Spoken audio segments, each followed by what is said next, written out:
I never thought I'd stand in my father's house as a stranger. That's the line that keeps replaying in my head every time I walk through the narrow hallway of the home I grew up in, now stripped of warmth. Now echoing only with the faint hum of a refrigerator and the distant ticking of a wall clock my father used to wind every Sunday. It's strange, isn't it?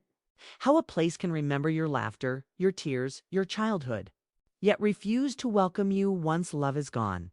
When I got the call that my father had passed, I didn't cry right away. I sat there motionless, with my phone in hand, staring at the small crack on the corner of the screen. Maybe I was in shock. Maybe I had already grieved for him years ago, the day he remarried. Her name was Evelyn. Polished, soft-spoken, elegant in that way people practice for mirrors. I met her at my father's birthday dinner 6 years ago, the same night he announced they were getting married. I remember her perfume, lavender, and something sharp beneath it, like iron. She smiled at me the way someone smiles at a child. They don't plan to know for long. Back then, I told myself to be happy for him. He'd been lonely for years after my mother passed. He deserved companionship, didn't he? That's what I told myself as I raised a glass to their happiness, pretending not to notice the way she subtly turned her hand when my father tried to hold it, as if affection were something she tolerated. Not returned, my father was 71 then, still strong, sharp, proud. He'd spent his life building a small but successful hardware business, something he hoped I'd take over one day. I used to help him there after college, sorting invoices, checking supplies, listening to his customers tell the same stories over and over. Those were our best years. But after Evelyn arrived, things changed. Slowly at first, a shift in tone, a new lock on his study door, fewer calls on Sundays. Then, almost completely, by the time they'd been married 3 years, I barely saw him twice a month. And when I did, she was always there, hovering in the background, finishing his sentences, correcting him about the smallest details. My father began to forget things, or maybe he just learned to doubt his own memory. She'd laugh, gently pat his arm and say, "Oh, darling, that's not how it happened." And he'd go quiet still. I never thought she'd have enough power to erase me from his will. When the lawyer called to schedule the reading, I assumed it was a formality. My father wasn't a rich man by city standards, but his house, business shares, and savings together made a comfortable inheritance. He'd told me years ago, "Everything I built for you." Those words had been my anchor through our cold, distant years. Until that day in the lawyer's office. It was a gray morning rain, tapping softly against the glass windows of the firm. Evelyn sat across from me, perfectly composed in a black suit, her silver hair pinned neatly behind her ears. Beside her sat her son Marcus, my so-called stepbrother. He was in his 30s, smug and silent. It's a kind of man who always carried the air of someone who'd never had to earn anything in life. The lawyer, a man named Peterson, cleared his throat, adjusted his glasses, and began to read. With every paragraph, my stomach turned colder. By the end, I realized my name hadn't been mentioned once. Not once. Everything, the house, the business, the savings, was to go to Marcus. Evelyn would remain executor of the estate. I felt my throat tighten. I couldn't move, couldn't speak. My father's handwriting was on the document, his signature, precise as always. But the man who raised me, who taught me the value of fairness, would never have done this willingly. When I finally found my voice, I turned to Peterson. "There must be some mistake," I said quietly. He didn't meet my eyes. "I understand this is difficult, Miss Harding, but the will was updated 8 months ago. Your father was very clear. 8 months ago. That was when he'd stopped answering my calls altogether. When Evelyn told me he wasn't feeling well and needed rest, I remember standing there trembling. Evelyn placed a delicate hand over mine, a gesture meant to look compassionate. "He just wanted to make things easier, dear," she said softly. "You have your own life now. Marcus has been helping him with the business. It only made sense." I pulled my hand away. "Helping him," I repeated. "You mean managing him?" Her expression never changed. Grief makes people see villains where there are none. I walked out of that office before the papers were finished. Rain was falling harder now, heavy, unrelenting. I didn't even open my umbrella. For days, I couldn't eat or sleep. I sat by the window of my apartment, watching the city lights blur through raindrops, wondering when my father had stopped trusting me or if he ever truly had. But somewhere beneath the hurt, something sharper began to form suspicion. 8 months ago. He had been healthy, sharp. There was no reason for him to rewrite his will, unless someone convinced him to. That thought stayed with me. It was the seed that began everything. The first night, I couldn't sleep. I found myself scrolling through old voicemails from my father. Most were short reminders about bills, birthdays, or him asking if I'd eaten. But the last message he ever left me from almost 9 months ago was different. His voice sounded uncertain. "Hey, Claire, I was going to call you yesterday, but Evelyn said you were probably busy. Anyway, just checking in. I wanted to ask you about that lawyer friend of yours, the one who helped you with your taxes. Maybe I'll need his advice soon. Evelyn says not to worry about it, but, well, I'll call you later." Never called again. I played that message 5 times. Each time I caught the same hesitation in his voice, the pause before he said Evelyn's name. It wasn't casual. It was careful, measured, like he was afraid of being overheard. Something was wrong, deeply wrong.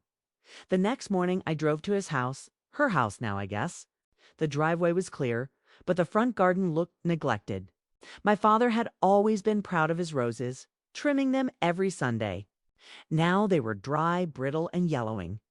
Evelyn answered the door, dressed impeccably as always. "Claire," she said, feigning surprise, "you should have called." "I didn't think I needed an appointment to visit my father's house," I said quietly. Her lips curved into a polite smile. "Old habits die hard, I suppose. Come in, then." The house felt colder, emptier. The furniture was the same, but the warmth, the noise, the clutter, the smell of coffee and oil from Dad's hands, all gone. Everything gleamed too much, like a showroom. I walked toward his study, the one he used to keep locked. The door was slightly ajar. Inside, the shelves were rearranged, books removed, new decorations in their place. My father's old ledgers, once stacked neatly on the desk, were gone. I noticed a faint outline of dust where his laptop used to sit. "Where's his computer?" I asked. Evelyn didn't hesitate. "It crashed a few months ago. Marcus handled the disposal." "The disposal," I repeated, turning to face her. "You threw away his computer." She shrugged lightly. "It was outdated. Nothing important on it anyway." That was the first lie I caught her in. My father never deleted anything. He kept records, receipts, notes, even digital copies of handwritten letters. For him to discard a computer was unthinkable. I felt the heat rise in my chest. I'd like to take a few of his personal things, his notebooks, his watch, maybe some photos. I've already sorted his belongings," she said smoothly. "Most of what he left behind was donated. But you're welcome to take what's left in the guest room." The guest room. That's where she had relegated his life. I found a few photo albums and one of his old jackets. When I slipped my hand into the inside pocket, I felt a small folded note. It was torn from a legal pad. Written in my father's handwriting, Peterson said, "It's not final yet. Don't sign. Need to think clearly. Evelyn insists, but I'm not sure. Talk to Claire." The words sent a chill down my spine. Don't sign. What was he referring to? The will? Evelyn called out from the hallway. "Find what you needed."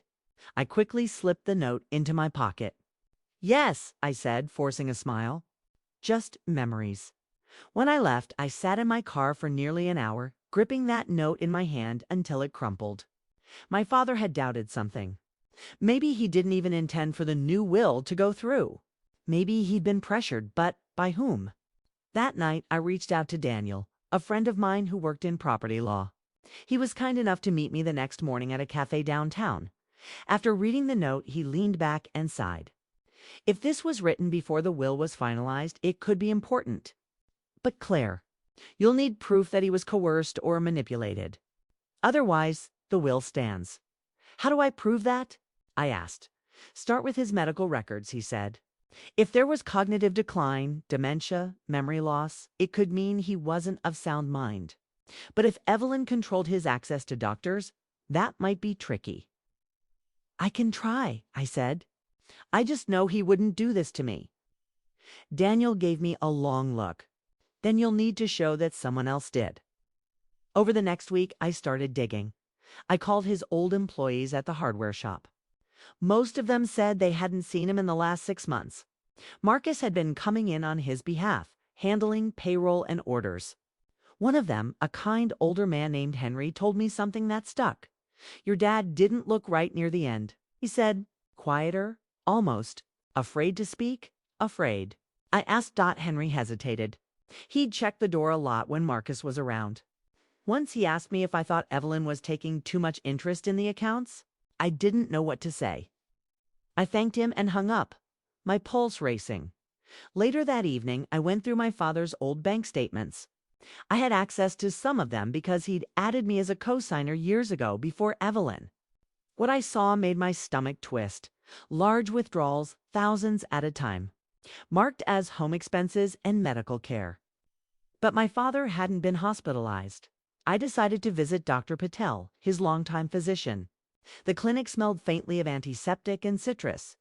When I explained who I was, Dr. Patel looked surprised. Oh, Claire, I didn't know your father passed. I'm so sorry. Did you see him recently? I asked Toe. She frowned. Not in nearly a year. Evelyn called once to transfer his care to a private doctor. Said he wasn't comfortable coming in anymore. A private doctor. Someone handpicked by her. My suspicions were no longer whispers in the dark. They were a roaring certainty. Evelyn and Marcus had isolated him, manipulated him, and controlled every aspect of his life until he signed away. Everything he had. But they'd made one mistake. They underestimated how well I knew my father. For days, I moved through my life in a haze, working, eating, sleeping on autopilot, but inside, every part of me was focused on one thing: finding out the truth. I couldn't mourn my father properly while that woman sat comfortably in his home, wearing widow's grief like a tailored coat. I started small by visiting the notary who had witnessed the signing of the will. His office was tucked behind a florist, the kind of old building that smelled like dust and fading ink. When I mentioned my father's name, his brows knitted together. Yes, I remember Mr. Harding, he said. He came in with his wife and stepson. Nice family, though he seemed tired. Tired how? I asked. He shrugged. Confused, maybe. He kept asking the same question about the document, whether it was just a draft. The woman, Evelyn, assured him it was, but then she asked us to proceed anyway. My heart sank. So he thought he was signing a draft. I can't be certain, the man said. But he hesitated. And she was persuasive. Persuasive. That was one word for it. Manipulative, controlling, ruthless. Those were the others when I left. I sat in my car for a long time, replaying his words. My father had been deceived. And somewhere, the proof of that deception had to exist. I went back to the house again, this time unannounced. Evelyn wasn't pleased to see me. Claire, she said tightly, this really isn't a good time. Neither was my father's funeral, I replied, stepping past her before she could stop me. But you seem to manage just fine. Her face hardened. You're being unkind. Grief is clouding your judgment. I said, grief didn't cloud yours when you called the lawyer 8 months ago. She blinked just for a second before her mask slid back into place. I don't know what you mean, don't you? I asked, lowering my voice. He didn't even understand what he was signing, did he? She stepped closer, her perfume sharp enough to sting. You have no idea what you're talking about, dear. Your father was fully aware of his choices. Maybe you just weren't his priority anymore. The words stung. She meant them too, but I didn't flinch. If that's true, I said quietly, you won't mind if I ask for the medical records and the handwriting analysis. Her smile froze.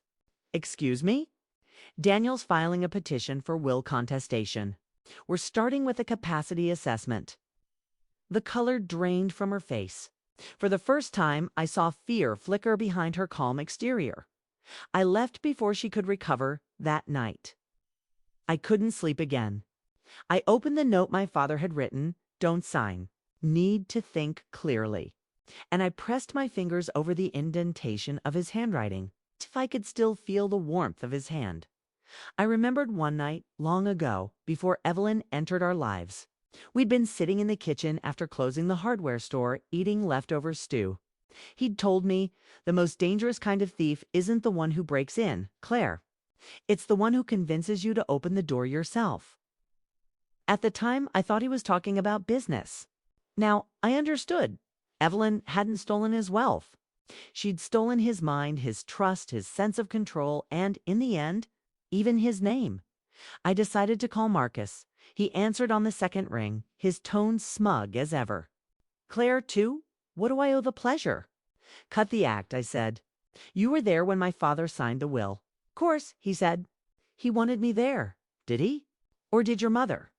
There was a pause. "You sound paranoid. Maybe you should move on. The will's final." "I don't think so," I said. "And if you had nothing to hide, you wouldn't be nervous." He laughed softly. "You're chasing ghosts, Claire. Dad knew what he wanted. Maybe he just didn't think you deserved it." The line went dead. For the first time, I realized they weren't just greedy. They were confident. Confident enough to believe no one would question them. That arrogance would be their undoing. 2 weeks later, Daniel and I filed a petition to contest the will. The court ordered Evelyn to present all documents and records related to my father's health and finances from the past year. That's when things began to crack. Her private doctor never existed, at least not in any official registry. The clinic address she listed was a vacant property, and the medical reports she handed over, they were falsified. Dates didn't match, signatures looked off. And the letterhead was outdated by 5 years. I stared at those papers in disbelief. She forged his medical records. Daniel nodded grimly, and likely manipulated the will signing. If we can prove your father wasn't in sound mind or that she influenced him, the will could be invalidated. But I wanted more than legal victory. I wanted truth. I drove back to the hardware store, the one Marcus now claimed as his own. The familiar creak of the door greeted me as I stepped inside. Marcus looked up from the counter, clearly irritated. "This is private property. So is my father's store," I said. "And I grew up here. You don't get to erase that." He leaned back in the chair, smirking. "Well, you should have taken better care of your relationship with him." I did," I said softly. "You and your mother are the ones who destroyed it." I walked past him, toward the back office. The air smelled of dust and oil. The filing cabinet, the one my father always kept locked, was open now. I rummaged through it, ignoring Marcus's protests, and then I found it. A folder marked Legal Revision. Inside was a draft of the previous will, the one written before Evelyn's interference. It named me as the sole heir, with Marcus receiving a small stipend in recognition of familial respect. At the bottom, in my father's own handwriting, were the words, "Evelyn wants changes. I'm not sure I trust this anymore." I turned to Marcus, holding up the document. "He didn't want this. You knew." He swallowed, his smirk fading. "That doesn't prove anything."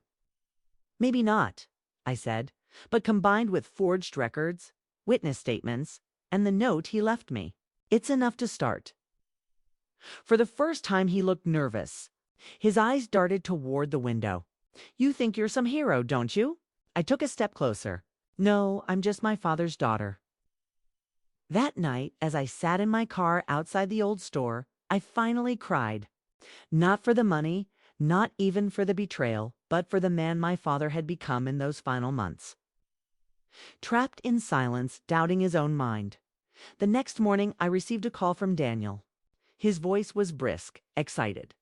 "Claire, you won't believe this. Peterson came forward. He says he has an audio recording from the day the will was signed. It was policy for verification. He's willing to share it. Could barely breathe. When can we hear it?" "Tomorrow morning." I didn't sleep that night. I sat on my couch, clutching my father's note and staring out the window at the faint city lights. For the first time, felt something other than grief resolve. If that recording held what I thought it did, Evelyn's empire of deceit was about to crumble. The next morning, the city felt strangely still, that kind of quiet before a storm. I woke up before dawn, brewed coffee I barely touched, and sat by the window until the sky began to pale. Every minute dragged like an hour. By 9, I was standing outside Peterson's law office, the same place where my world had shattered weeks before. But this time, I wasn't the grieving daughter. I was the woman who came to reclaim her father's truth. Daniel was already there. His tie slightly crooked, his expression sharp with determination. Peterson greeted us nervously. A man who'd finally decided to unburden himself. He motioned us toward his desk and pulled out a small flash drive. "I shouldn't even have this," he said quietly. "But something about that day never sat right with me. I keep recordings for documentation only meant for internal use." I nodded. "Please, I just want to hear it." He plugged the drive in. The screen flickered to life, showing the time stamp, 8 months before my father's death. The audio crackled. Faint at first, then came my father's voice. "I just want to make sure this is temporary, right? A draft, like Evelyn said."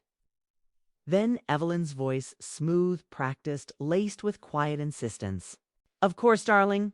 Just formalities. You can always change it later." I thought Claire. Claire has her own life. She told you not to worry about her, remember? I don't remember saying that." There was a pause, then Marcus's voice, firmer, colder. "Dad, it's for your peace of mind. Mom just wants to make things organized. You'll feel better once it's signed. I don't know." "Sin, darling," Evelyn said sweetly. "Please, do it for me." The faint sound of a pen scratching paper followed, then silence. I didn't realize I was crying until Daniel handed me a tissue. The sound of my father's hesitation, the way his voice trembled. It wasn't just deception. It was control. Peterson cleared his throat. "That's all there is. But it's more than enough, legally." "Coercion? Undue influence? It's clear as day." I nodded, voice shaking. "Thank you for doing the right thing." He gave a weak smile. "I should have done it sooner." When I walked out of that office, I felt both lighter and heavier. Lighter with vindication. Heavier with the knowledge that my father's last act had been a lie forced out of fear by the end of the week. Daniel filed an injunction. The court froze all property transfers until the case was resolved. That meant Evelyn and Marcus couldn't sell, lease, or claim ownership of anything. Not the house, not the business. Not a single coin. When the notice was delivered, Evelyn called me. Her voice was low, controlled, but laced with venom. "You've made a terrible mistake, Claire." "No," I said softly. "I'm correcting one. You're dragging your father's memory through the mud." She snapped. "You did that when you lied to him," I said. "When you made him sign something he didn't understand." She was silent for a moment. Then, with icy calm, she said, "You'll regret this. You have no idea who you're up against." I almost laughed. "You're right. I didn't. But now I do." And I hung up in the following days. The case drew quiet attention. Small-town gossip spreads like wildfire. And soon whispers began about the widow who'd been too eager to claim her husband's estate. About the daughter she'd shut out at the hardware store. Employees began quitting one by one. Customers, once loyal, stopped coming. Marcus tried to keep things running, but without trust. Business dried up like rain and sand. Meanwhile, Daniel secured a handwriting analyst who confirmed the signature on the final will showed hesitation marks consistent with duress or physical pressure. The analyst also noted that one of the witness signatures looked traced. It was enough to shatter their defense. But Evelyn didn't give up easily. She started showing up at court in her morning clothes, tears ready, her voice trembling as she spoke of a stepdaughter's greed and a dying man's last wishes. Watching her twist the truth like that burned through me. Yet I refused to break character. I sat quietly, respectfully, just as my father had taught me to, because dignity, he always said, is the best armor against deceit. Still, I needed one final piece, something undeniable. I remembered that note he'd written, "Talk to Claire." It wasn't just a plea, it was a trail. I started combing through his old papers again, this time more methodically. In one of the storage boxes from the garage, I found a stack of unopened letters addressed to me, dated months apart. Each had been stamped "Return to Sender." Evelyn had intercepted them. Inside, the top envelope was a letter written in my father's shaky handwriting. "Claire, I'm sorry for not calling. Things have been tense here. Evelyn wants me to make changes I don't understand. I miss you. Don't worry, I'll fix it soon." My breath caught in my throat. There it was, proof he'd been trying to reach me. Proof she'd cut off every lifeline between us. I brought it to Daniel. He nodded solemnly. "That seals it. Isolation, coercion, document tampering. She doesn't stand a chance now." The court date arrived like the calm before a thunderstorm. The room smelled faintly of old wood and tension. I sat behind my lawyer's desk, watching Evelyn glide in, wearing her usual black pearls around her neck. Marcus followed, looking pale and nervous. The judge reviewed the files, then played the recording. Evelyn's voice filled the courtroom. Her persuasion, her insistence. The faint sound of my father's uncertainty, it was all there. When the audio ended, silence fell.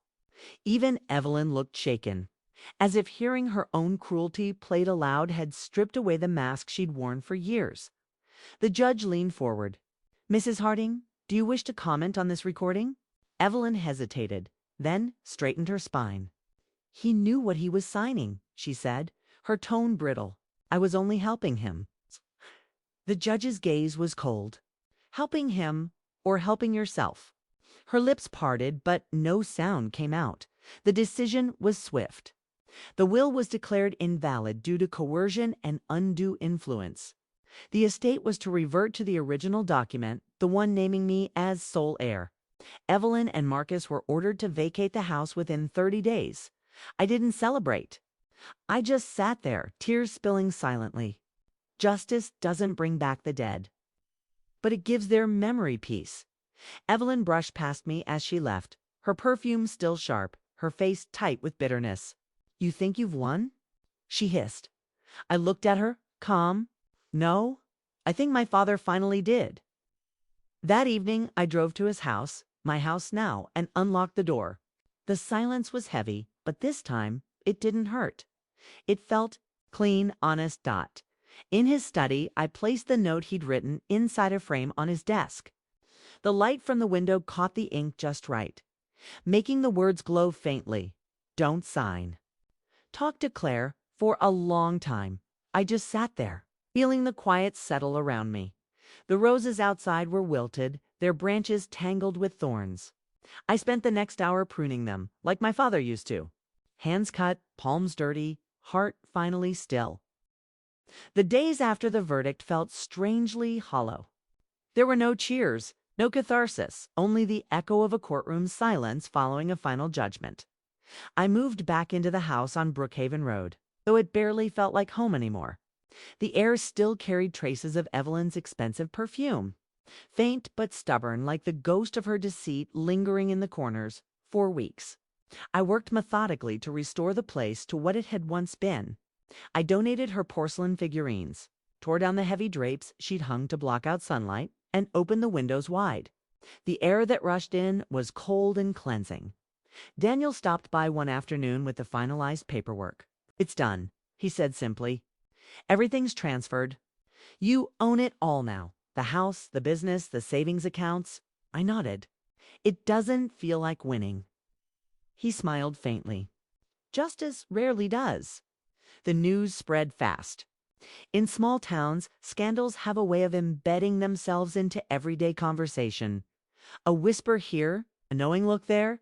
Evelyn and Marcus became pariahs almost overnight. People avoided them in public.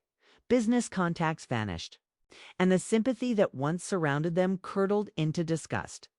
It wasn't vengeance I wanted, but part of me couldn't help but feel that the universe had finally balanced its scales.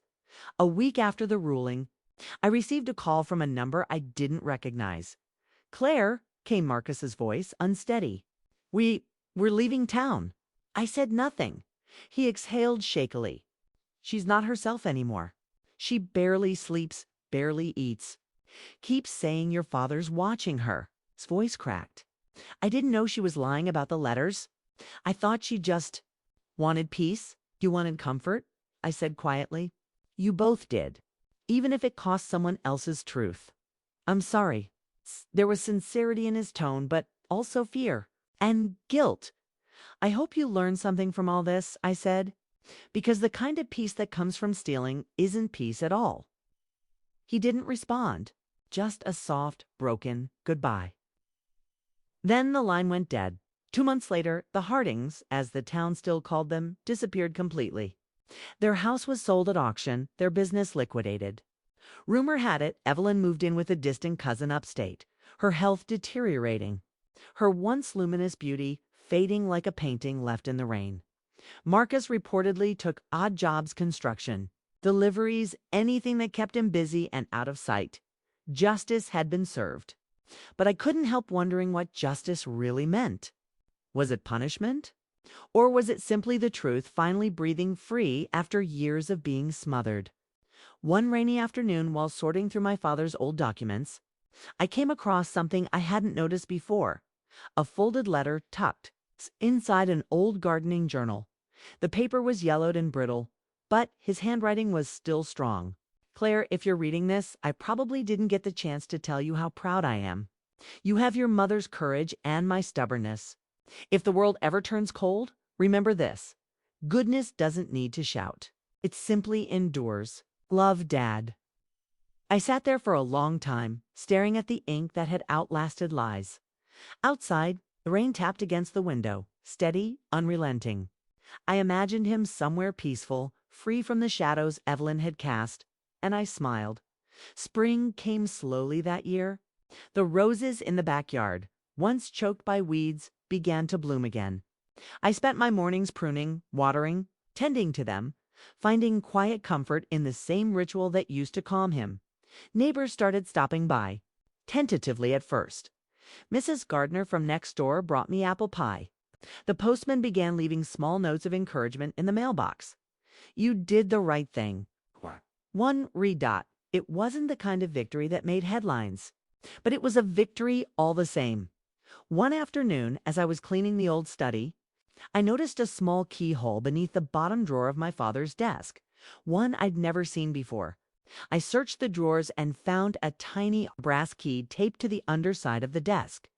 Inside the hidden compartment was a velvet box. When I opened it, there was a locket, simple, gold, and aged. Inside were 2 photos, one of me as a child, missing front teeth and grinning wide. The other of him holding me on his shoulders in the same backyard. Behind the photos, a note was folded neatly. For Claire, everything I built was for you. If I ever forget that, forgive me. I pressed the locket to my chest. For the first time in months, the ache in my heart softened. A few weeks later, I went to visit his grave. The grass was green again, wildflowers blooming around the stone. I knelt down, brushing off the dirt from his name. Dad, I whispered. I did it. I made it right. The wind stirred softly, rustling the trees. I imagined it as his reply, the same calm reassurance he used to give when life felt uncertain. I hope you forgive them, I added quietly. I'm trying to. Because forgiveness, I realized, wasn't for Evelyn or Marcus. It was for me. To stop carrying their poison. To let go of the bitterness that had threatened to consume everything good he'd left behind. I stayed there until dusk, watching the sunset cast long shadows across the cemetery.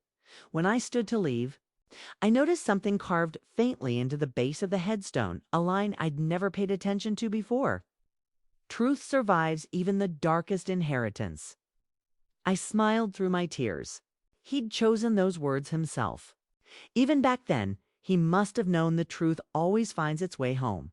That night, I sat in the study, the locket resting against my collarbone, the roses outside glowing in the moonlight. I didn't feel angry anymore, just grateful for the clarity, for the closure, for the quiet courage that had brought me here. Justice hadn't come through revenge or rage. It had come through patience, truth, and a daughter's refusal to forget her father's heart. As I turned off the lamp, I whispered softly into the stillness, "Rest now, Dad. We're finally free." It had been 6 months since the court's verdict, but the echoes of that battle lingered in my bones. People thought justice was a full stop, a clean ending. But in truth, it's a comma. Life goes on even after the truth is spoken aloud. Every morning, I still woke up to the creak of the same floorboard in the hallway. The faint scent of his aftershave caught in the wood grain of the desk. My father was gone, but he hadn't truly left. His presence lived in the small, unassuming places, the chipped mug he always used for coffee, the worn jacket still hanging by the door. Sometimes, when I passed by, I found myself whispering, "Good morning, Dad." There was comfort in pretending that he could still hear me. The roses bloomed thicker than ever that summer. Their scent carried through the open windows, sweet and grounding. It was as if the soil itself had absorbed his memory, every seed he planted. Every afternoon he spent tending the petals in quiet thought. I began keeping a small journal of my own. Nothing fancy, just a brown notebook where I wrote letters to him. June 3rd, the roses opened early this year. Dad, you'd be proud. I finally fixed the cracked stone by the fence, the one you used to trip over every spring. I still talk to you when I water them. Hope that's not too strange. Writing became my way of listening sometimes. I find myself walking to the edge of the property where the old oak tree stood. That was where he'd once built me a swing decades ago. The rope was long gone, but the branch remained sturdy. I'd sit under it for hours, thinking about how easily people like Evelyn twist love into control, how kindness, when manipulated, can become a weapon. In late August, I received a letter. The handwriting was careful, deliberate, Marcus's, Claire. I thought about writing for months, but every attempt ended in shame. "You were right about everything." I was blind, and I let her poison turn me against someone who never deserved it. Evelyn isn't well. The doctors say she's fading fast, her mind mostly. She talks to your father's picture sometimes, apologizing, crying. I've been taking care of her. Not out of love, but because guilt has a strange way of chaining you to your past. I just wanted to say I'm sorry. Not just for the will. For believing her. For doubting you. For being the son your father never truly wanted, yet trying to fill a role I didn't deserve. If you can find it in you to forgive, I'd be grateful. But I'll understand if you can't, Marcus. I read it twice. Then a third time. My hands trembled slightly. Forgiveness wasn't a switch you could flip. It was a process. Slow and uneven. Like healing a broken bone that aches when it rains. But something inside me softened. Maybe because the apology wasn't perfect. Maybe because it was real. I wrote back a week later, "Marcus, we were both children of circumstance. I don't hate you. I never did. Take care of her if you can. And when the time comes, let her rest. Claire." In September, I drove to the nursing home where Evelyn was staying. The receptionist looked surprised when I gave her my name. "She doesn't get many visitors," she said softly. "She's not herself anymore." I found her sitting by the window, frail and pale, her once perfect hair now streaked with silver. Her hands trembled as she picked at the edge of her blanket. When she turned her head and saw me, something flickered in her eyes. Confusion, then recognition, then guilt. "Claire," she whispered. Her voice was paper thin. I nodded, keeping my distance. "Yes, it's me." Tears filled her eyes. "I never meant to hurt him. I thought if I made him choose, he'd finally see me. But he only ever looked at you." Her confession wasn't an apology. Not really. It was the voice of a woman whose jealousy had devoured her soul. "I know," I said quietly. She reached out a trembling hand. "Did he forgive me?" I hesitated, then took her hand gently. "I think he did. He always believed in second chances."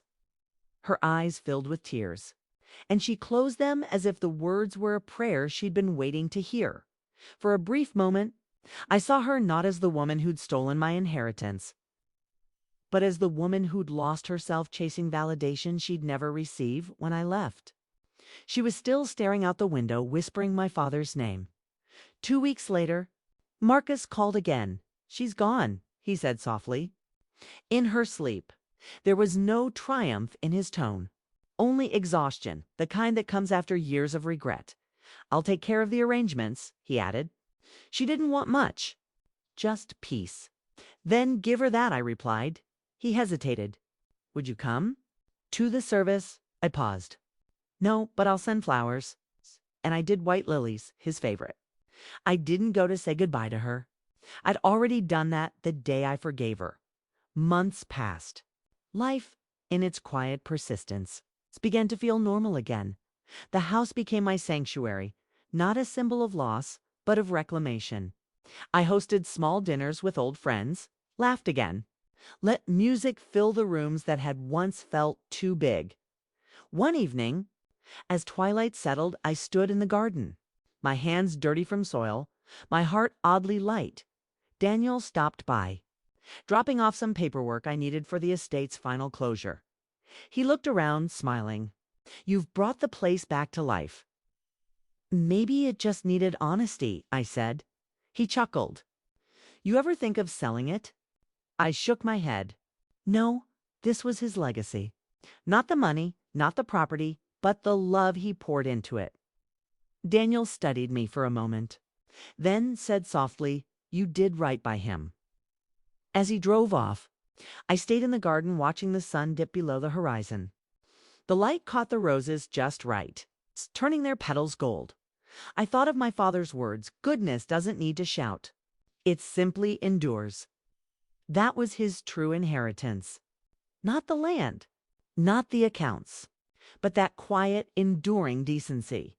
Sometimes I wonder if my father knew this would happen. He sensed how fragile love becomes when greed enters the room.